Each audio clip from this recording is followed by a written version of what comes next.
कर ही कुछ जाना। चल उड़ जा रे पंछी के अब ये देश हुआ बेगाना। चल उड़ जा। कहानी पर शोध, आलेख और स्वर यूनुस खान।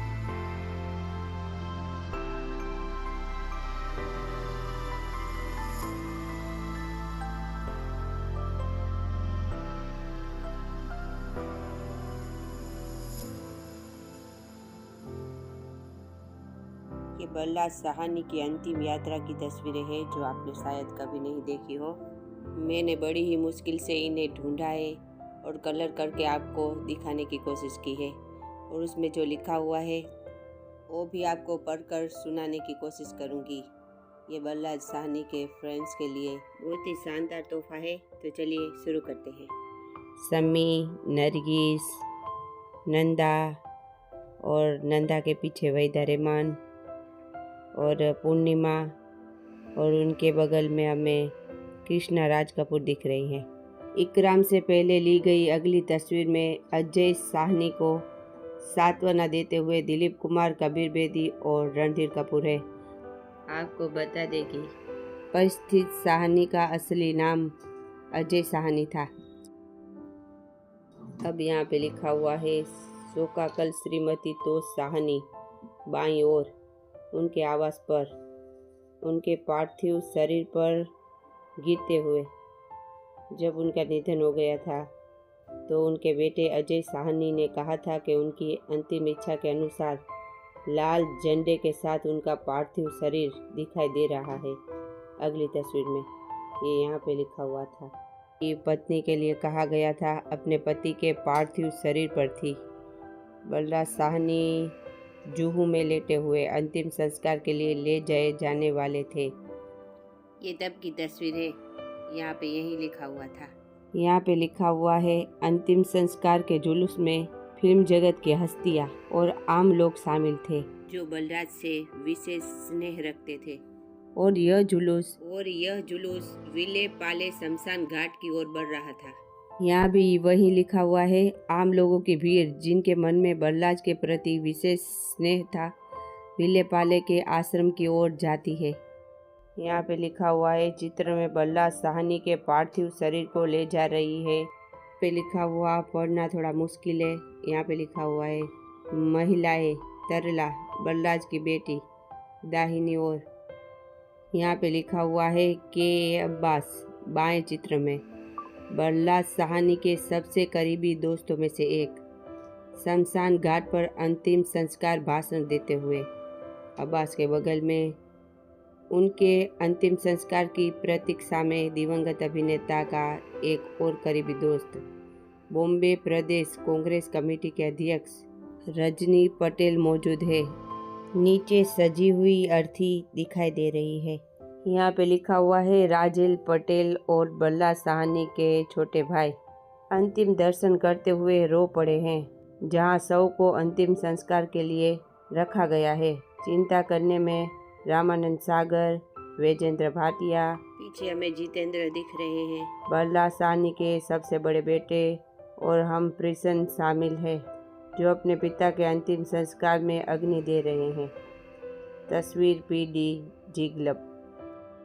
साहिब सदर श्री अलकाजी और मेरे प्यारे दोस्त, आता है ज़माना, नया ज़माना, उसमें भी मैं एक बहुत ही खूबसूरत चीज़ देखता हूँ, और वो चीज़ भी मुझे एक कलाकार के रूप से अपना एक जीवन दृष्टिकोण बनाने की में मदद देती है, ताकि मैं भी किसी तरह से कोई एक प्रकाश बिंदु ग्रहण करूं कि मेरे काम में भी एक वो कलात्मक, वो रचनात्मक चीज़ आए जिसको सच्ची रचना कह सकते हैं। और वो मुझे मिसाल मिलती है जवाहरलाल नेहरू से, गांधी जी से।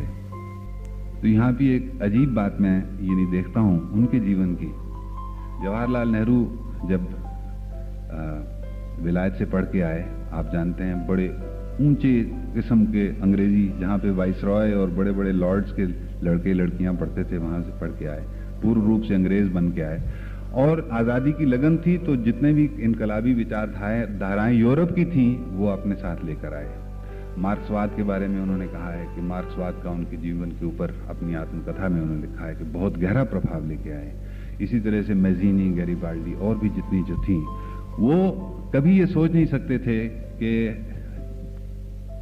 अहिंसात्मक क्रांति भी हो सकती है, मगर यहां आए बड़े निराश थे। अपनी आत्मकथा में लिखा है कि मैं बड़ा निराश था, कहीं कुछ आशा की ज्योति मुझे नजर नहीं आती थी।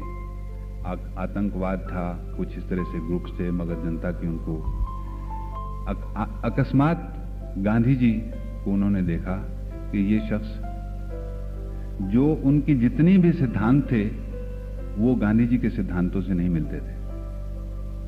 गांधी जी के सिद्धांत बिल्कुल दूसरे थे, इनके बिल्कुल दूसरे थे, मगर इन्होंने देखा कि भाई सिद्धांतों की बात नहीं है। इस आदमी ने एक करिश्मा कर दिखाया कि 40 करोड़ की जनता को, जिसके पास हथियार नहीं है, जिसके पास कुछ नहीं है, इस काबिल बना दिया है कि 2 दिन के अंदर दुनिया के बड़े से बड़े साम्राज्य की जड़ें हिला के रख दी हैं। ये क्या चीज है? तो उन्होंने ये नहीं कहा कि मेरे विचार सच्चे हैं और गांधी जी खपती आदमी हैं। बहुत से मार्क्सवादी थे उस जमाने में जिन्होंने कहा नहीं नहीं, ये तो खपती आदमी है, तो ये हो ही नहीं सकता। नहीं, एक शूरवीर की तरह से उन्होंने कहा कि मुझे अपनी सोच को व्यापक बनाना है और ये चीज मेरे देश के कल्याण की चीज है। मेरे देश की आजादी की दहलीज पे जाके इस चीज ने खड़ा कर दिया है। तो वो सदा के लिए आजीवन गांधी जी के दायां हाथ के रूप में, उनके सबसे बड़े सिपाही के रूप में आके खड़े हो गए। गांधी जी की तरफ देखिए कि उन्होंने भी देखा कि नेहरू कोई भी अपने विचार उनसे नहीं छुपाता है। समाजवादी अपने आप को कहता है, मार्क्सवादी अपने आप को कहता है, सब कुछ है, लेकिन उन्होंने भी वही अपनी ट्रेडिशन, जो पुरानी ट्रेडिशन थी, जिस ट्रेडिशन के आधार पर उन्होंने सिर्फ चंद एक लोगों को क्रांतिकारी नहीं बनाया बल्कि समूह जनता को क्रांतिकारी बनाया। अपने देश की परंपरा में खुब के उन्होंने एक ऐसा दुनिया को एक ऐसी चीज दिखा दी जो दुनिया की नजरों में एक असंभव चीज थी। और इसके बावजूद जब नेहरू के नए विचार उन्होंने देखे तो ये उनके अंदर भी वो कट्टरवाद नहीं था कि वो कहें कि नहीं नहीं नहीं, ये तो बिल्कुल सो अलग रखो। नहीं, उन्होंने कहा मेरा तो उत्तराधिकारी ये है, मेरा दायां हाथ ये है। इतने गहरे मतभेद होते हुए भी एक निर्भीकता, नए विचार ग्रहण करने की, किसके लिए? जनता के कल्याण के लिए, चंद लोगों के लिए नहीं, किसी पार्टी के लिए नहीं, किसी एक सेक्शन के लिए नहीं, किसी बड़े वर्ग के लिए नहीं या छोटे वर्ग के लिए नहीं, बल्कि सारे देश के लिए, सारी जनता को हिलाने की एक क्षमता, जो भगवान में क्षमता होती है, जो खुदा में क्षमता होती है, वो उन्होंने अपने बाजुओं के अंदर पैदा कर ली थी। नेहरू जब बोलते थे, गांधी जब बोलते थे, सारी जनता के साथ।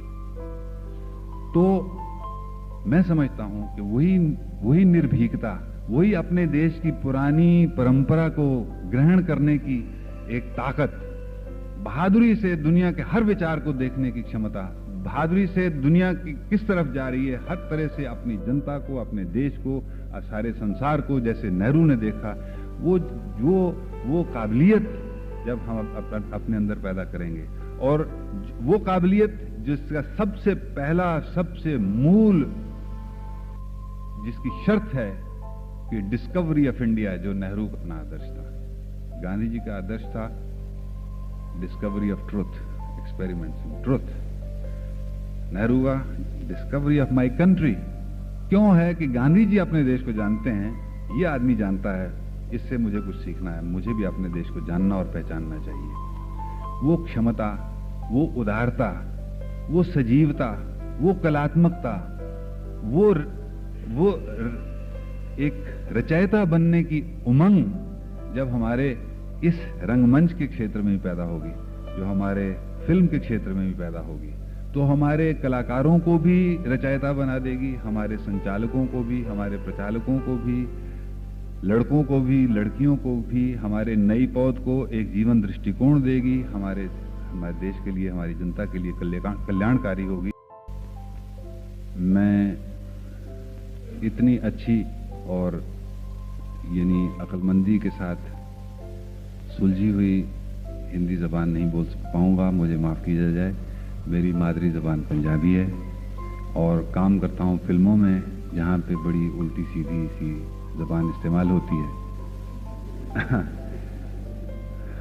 और सोचता अक्सर मैं अंग्रेज़ी में हूँ, इसलिए जो भी टूटे फूटे शब्द मैं आपके सामने रखूं, कैसी भी लंडूरी ज़बान में हो, वो आप मंजूर कर लीजिएगा। और मुमकिन है कि इस रास्ते से शायद मैं अलकाज़ी साहब को भी अपने जो ख्यालात हैं कुछ हद तक पहुंचा सकूं, क्योंकि वो मुझसे भी कम हिंदी जानते हैं।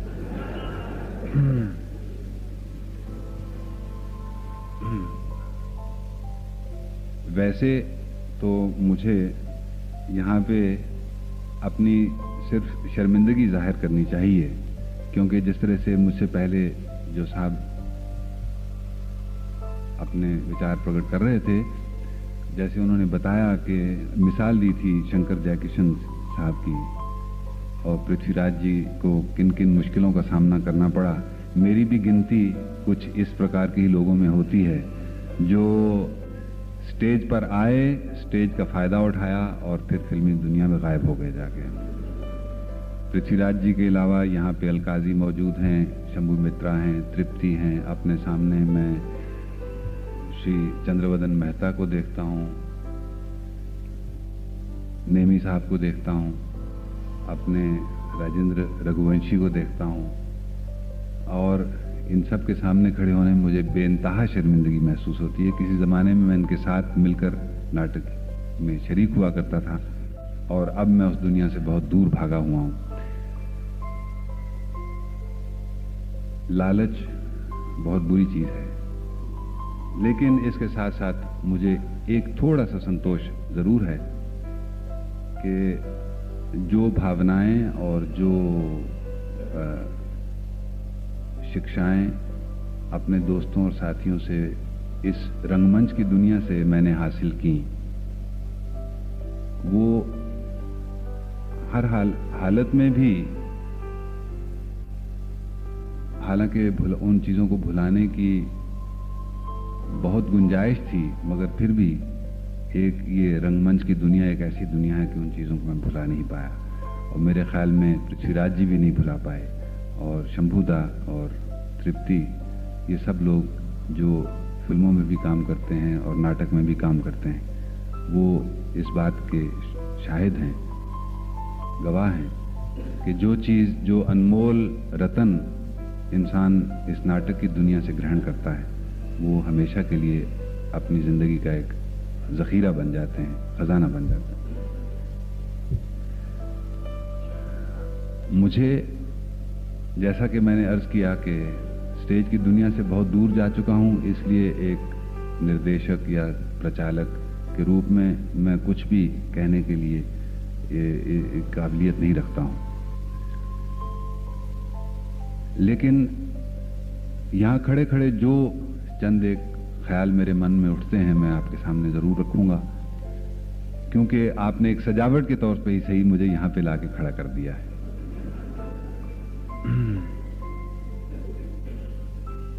मैं फिल्मी दुनिया में भी और नाटक की दुनिया में भी देखता हूँ कि तीन तरह के दृष्टिकोण अक्सर देखने में आते हैं। एक तो ये है कि एक तरह से कोई नई चीज़ करके दिखाने का शौक, कोई एक चीज़ जो दर्शकों के ऊपर एक नएपन का असर डाले, प्रयोगवादी असर कह लीजिए उसको, या प्रगतिशील असर कह लीजिए, कोई भी कह लीजिए, एक नए ढंग का असर डालने की जो एक प्रवृत्ति है, वो हमें सामने नजर आती है।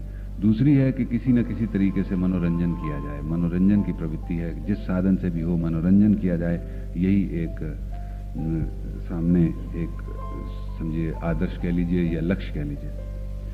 और एक प्रवृत्ति ये भी होती है, वो भी देखने में आती है कि स्टेज पे ड्रामा किया जाता है या फिल्म बनाई जाती है, उस पर काफ़ी खर्च किया जाता है, काफ़ी मेहनत की जाती है। आप तो जानते हैं नाटक में कितनी ही बाधाएं और कितनी मुश्किलें और कितना ही पैसा खर्च होता है। और जब ये सारी मेहनत की जाती है तो एक मन में ख्याल उठता है कि इससे किसी लिहाज से किसी थोड़ा बहुत कुछ हम जनता को दे सकें, कुछ उनका लाभ हो सके, कुछ वो हासिल कर सकें, अपने जीवन में कुछ उनको प्रेरणा मिल सके अपने जीवन को बेहतर बनाने की। तो ये तीनों दृष्टिकोण मेरे ख्याल में जायज़ हैं, इनमें कोई ऐसा मतभेद नहीं है, बशर्ते के जो संचालक है या प्रचालक है, जो कलाकार हैं, उनके अंदर वो एक, जैसे वो पक्षी उड़ता है तो उसके पंखों के नीचे एक प्रकाश बिंदु होता है, वो प्रकाश बिंदु अगर उनके पास मौजूद हो, कलाकार हो या संचालक हो, प्रचालक हो, वो तो एक खुदा की तरह से, एक भगवान की तरह से है।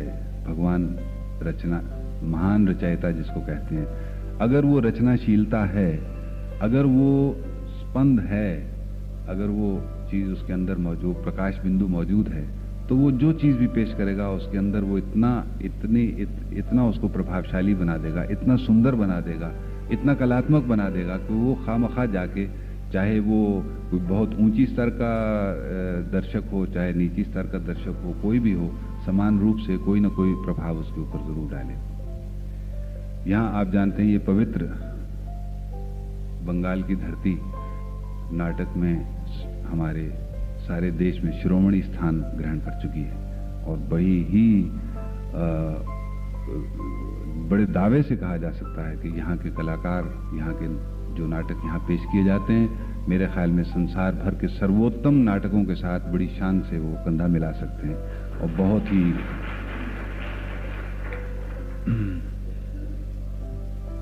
तो उन नाटकों को भी देखने का मौका मिलता है। मगर जब नाटक देख के बाहर निकलते हैं, तो जब उस नाटक से बाहर निकलते वक्त ही एक भिखमंगों की टोली आके घेर लेती है, या जनता का दुख जो चप्पे चप्पे पे नजर आता है, तो ख्वाहिश होती है कि ये जो चीज है, क्या इस चीज के लिए इस्तेमाल नहीं हो सकती कि हमारी जनता का कुछ जो जीवन है, ये लोग जो बाहर खड़े हैं, ये हमारे पास जो एक साधन है, वो ऐसे जन कल्याण के तौर से इस्तेमाल हो, इतना व्यापक प्रभाव हो इसका कि हमारे जनता के जीवन को भी ये बेहतर बना सके। कुछ पिछले साल या उससे पिछले साल मुझे इत्तेफाक हुआ, चेतन आनंद एक पिक्चर बना रहे थे, हकीकत। उस सिलसिले में हम लद्दाख गए हुए थे शूटिंग करने के लिए। तो वहां पे मैंने देखा कि जो बौद्ध भिक्षुओं की परंपरा है, हिंदुस्तान में खत्म हो चुकी है, मगर वहां पे खत्म नहीं हुई। वो अपने जो क्या उनको कहते हैं, विहार होते हैं, उन विहारों में, हम इन विहारों को अजंता और एलोरा में एक मृत रूप में देखते हैं जाके कि ये एक चीज थी किसी जमाने में, मगर वो विहार उनके लिए अब भी वो जो परंपरा है उनकी वो कायम है। उसी तरह से विहारों में भिक्षु जमा होते हैं, और उनकी एक बहुत ही सुंदर चीज हमने देखी कि वो जिस तरह से शास्त्रार्थ हम की परंपरा होती है, इसी तरह से वो संगोष्ठी, जिस तरह से आप कर रहे हैं, इसी तरह से वो भी संगोष्ठी करते हैं। तो एक छोटा सा मंच बनाते हैं, मंच के ऊपर वो जितने नुकीले, जितने ज्यादा से ज्यादा तकलीफ देने वाले पत्थर होते हैं, छोटे छोटे कंकर, वो उसके ऊपर बिछा दिए जाते हैं, और उन कंकरों की जो ये मंच सी बनाई जाती है, उसके ऊपर दो व्यक्तियों को, दो भिक्षुओं को बिठाया जाता है, जो जजेस होते हैं। एक तरह से वो समझ लीजिए कि बहस किसका संचालन प्रचालन करने वाले वो उसके ऊपर बैठते हैं, और वो नुकीले पत्थर इसलिए रखे जाते हैं कि ये जो सेज उनके लिए बिछाई गई है, ये कांटों की सेज है, इस पे आराम से नहीं वो बैठे। और उस मंच के आगे दो तस्वीरें बनी होती हैं, एक शेर की तस्वीर इधर मुंह किए हुए, एक शेर की तस्वीर उधर मुंह किए हुए। तो हमने पूछा कि इसका क्या मतलब हुआ, तो उसका मतलब ये है कि ये जो मंच है, ये निडर होके बोलने का मंच है, ये कायरों का मंच नहीं है। यहाँ पे शेर की तरह से बोलने की, ये जो बैठे हैं जज करने वाले, ये कांटों की सेज पे बैठे हैं, और जो बोलने वाले हैं ये सिंहों की तरह से आपस में टकराएंगे। और उसके बाद एक भिक्षु उठ के, एक उनका खास नृत्य का ढंग होता है जिससे वो आके समस्या पेश करता है। वो भिक्षु यूं चलता है आगे और यूं हाथ उठा के खास वो ढंग से नृत्य करता हुआ अपनी समस्या पेश करता है। जो समस्या उस दिन हमने देखी वो थी कि स्पेस क्या चीज है, अंतरिक्ष क्या चीज है। तो मामूली समस्या नहीं है, बड़ी गहरी समस्या लेकर वो उन्होंने बहस शुरू की, और 8 घंटे तक वो बहस चलती रही, और बड़े रोचक ढंग से चलती रही। जिसको भी बोलना होता था वो इसी तरह से उठ के बोलता था, और जहाँ पे उसकी बात से किसी असहमति होती थी तो वो सब भिक्षु हाथ उठा के, क्योंकि वो पूरी तरह से लोकवादी ढंग से उसको चलाते हैं, हो था इस तरह वो करें तो कहते हैं कि भाई ये बात हमें पसंद नहीं आई, फिर दूसरा इस तरह से उनका चलता है। उसको नाटक कह लीजिए या विचारों का संघर्ष कह लीजिए या क्या कह लीजिए, बहरहाल वो हमारी एक बहुत ही पुरानी परंपरा, उसको देख के मेरा ध्यान चला गया हमारी पुरानी अटूट श्रृंखला जो हमारी सभ्यता की है उसकी तरफ, कि हमारा देश जो है हमेशा विचारों की लड़ाई करने का देश रहा है। बर्नार्ड शॉ ने कहा है कि stage is an arena for the fighting of ideas. ये ठीक है, स्टेज हमेशा से ऐसा ही रहा है। हमेशा जीवन की प्रवृत्तियां, नए विचार, नई धाराएं वो आके स्टेज के ऊपर टकराती रही हैं, वही स्टेज को जीवन देती रही हैं। और हमारे देश में ये युगों से ये परंपरा रही है। हमने कभी किस नए विचारों से हम डरे नहीं हैं। हमारे देश में नए विचार आते रहे, नई प्रवृत्तियां आती रहीं।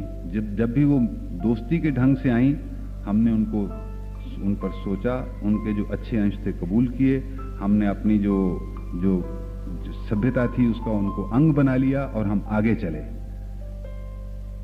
जब ही हमारे इकबाल साहब कह सके कि यूनान और मिस्र रोमा सब मिट गए जहां से अब तक, मगर है बाकी नामो निशान हमारा। हमारी सभ्यता कभी नहीं टूटी।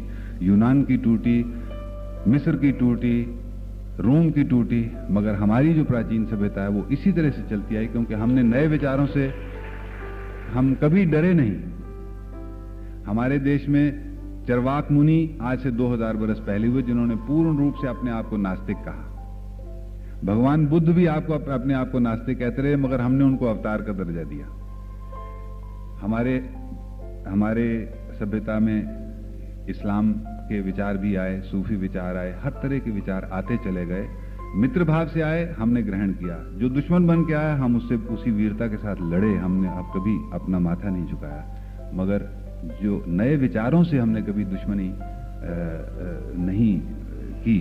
और ये हमारे जो नाट्य परंपरा उस वहां से देखी, उसकी श्रृंखला में देखता चला आया। जो हमारी यात्राएं होती हैं, जो हमारी नौटंकियां होती हैं, जो हमारी जनसाधारण की जो मनोरंजन की कह लीजिए जो भी धाराएं हैं, उनका एक सिलसिला उनसे बंधा हुआ है। और वो चीजें आज तक भी सजीव हैं। जहां भी जमा हो जाते हैं लोग, बड़े बड़े ढंग से रामलीला होती है, जो भी होती है, वो चीजें सब हमारी कायम हैं। और वो उसमें वो हमें प्रकाश बिंदु नजर आता है जो जनता को खींच लेता है। अब यही मैं समझता हूं कि हमारे लिए बहुत जरूरी है, अगर ये चीज हमारे पास, ये प्रकाश बिंदु हमारे पास हो, तो हर कमी को भी हम अपनी ताकत में बदल सकते हैं। लाइट्स ना हो, स्टेज ना हो, लेकिन जनता साथ हो तो थिएटर कभी पीछे नहीं रह सकता, आगे बढ़ सकता है। जय हिंद।